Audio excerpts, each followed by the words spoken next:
Hello everyone, I'm Nicholas DeFerris and I'm doing an unboxing and I have absolutely no idea what I'm about to unbox. And I guess there's no time like the present, so let's dive in. There's nothing in here. What in the heck? Oh my god! Oh my god! It's H.R. Geiger and I just finished watching Alien and Aliens and Alien 3. Oh my god, I'm nervous to even open up the box. All right, here we go. So it opens up like this. Oh, oh my gosh. Copyright 1993. This has not been opened at all ever in its life. This book here comes out like this. Oh my, the cards are huge. Oh my god. Look at how big this is.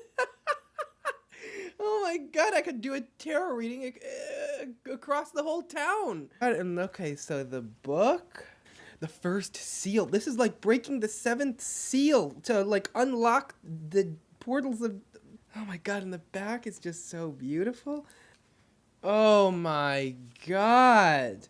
The cards have such a wonderful feel to them. Now, here's the thing about this deck, right? So I've read about this deck on the internet. I've done my research about this deck, and there were times that I was like, I don't know if I want the H.R. Geiger deck because there's only 22 cards.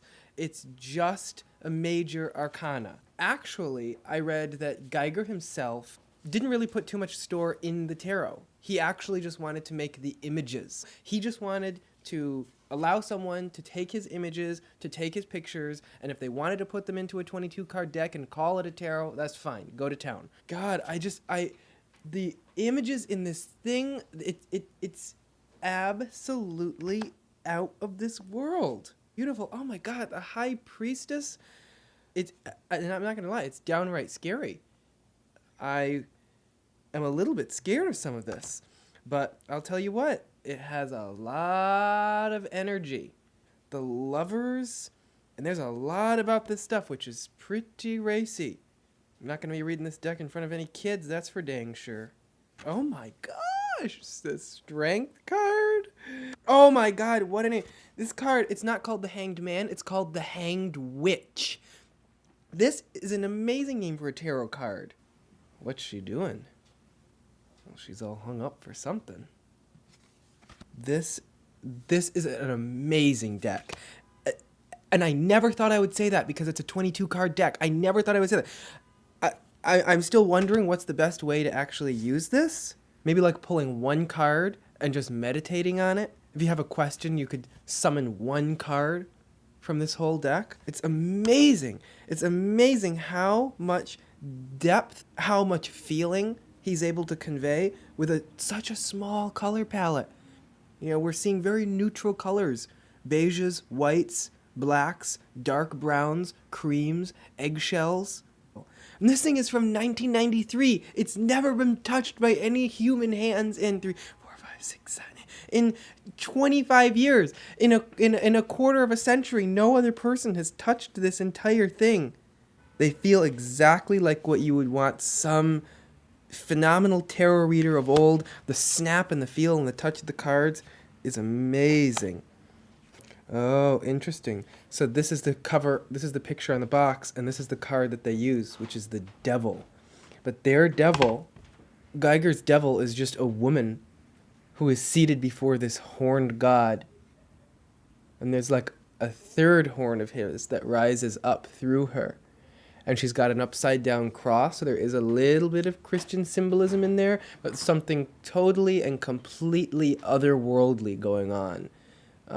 It's like, I think the amazing thing about this deck and the amazing thing about Geiger's work in here is that there are symbols and images that we recognize, but being put forth in such a way that makes them alien and unfamiliar. So just when we think that we might understand something, it becomes alien. I'm going to look up in this book, card number 15, the Devil, self-expression, I blind, principle, the light of hell.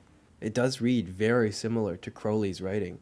in the Lover's card, you have two creatures that are totally different species who've come together, which is a really, really interesting way of illustrating kind of the attraction of opposite spiritual forces coming together. Now, I wish that these cards could be used as a supplement in another deck. If there was another deck that had the same dimensions as these cards, these are big. These are like postcards. And I even brought out my old Thoth deck. I have an old Thoth deck that I thought was big cards. I thought these cards were monsters until finally I got this one today. Look how much bigger these cards are than the Thoth cards. I can't even use them as supplements in that deck. I wish, because there were only 22 of these cards, that I could slot them into another deck so that I could have these occurring simultaneously with minor arcana cards and with court cards and things like that. But again, I think the challenge for me is to learn how to use these just as 22 cards. I have not done that in 20 some odd years. I haven't done that since I was a kid, and I just played with the major arcana cards. So this is going to be a very, very, very interesting adventure for me. Maybe we'll just have to come up with our own minor arcana to use with the H.R. Geiger Tarot. Gosh. I mean, it certainly is intimidating, but no more or less so than any of Crowley's stuff. These cards are huge. This is the biggest deck I've ever had. It's so big. It's enormous. I need my smelling salts. Oh my goodness. Just looking at all these racy pictures on these cards just sends my whole mind in a whirl. Whatever am I gonna do, Mr. Geiger? And if Sigourney Weaver is listening, I will read your tarot. Contact me in my DM. Wait, is it DM or DMs? All right, everyone. Thanks for tuning in. Bye-bye.